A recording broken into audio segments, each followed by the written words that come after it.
Da sem prišel z tega potovanja in me čakal e-mail, da je priti na Kitajsko, ful nam je všeč tvoje delo in nadaljuj svojo serijo. Ne.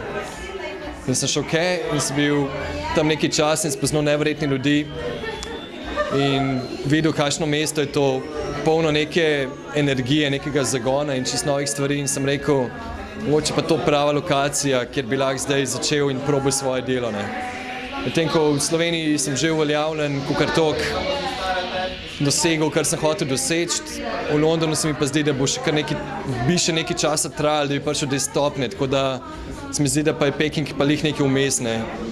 Toliko razvit in toliko ljudi in toliko odšteken kakor London, po svoje pa toliko domač, prijazen in dostopen kot Slovenija, tako da se mi zdi, da bi bila to prava odločitev. No. Dejansko ja, sem pa prišel kot umetniški modni fotograf, ne.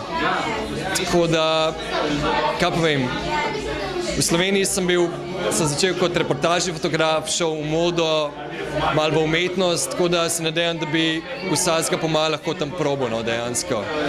In trg je tam enorm, ful so željni zakonjaškega znanja, načina dela in karkoli sem naredil tam je bilo tako res sprejeto z odprtimi rokami in z veliko spodbudo in navdušenjem.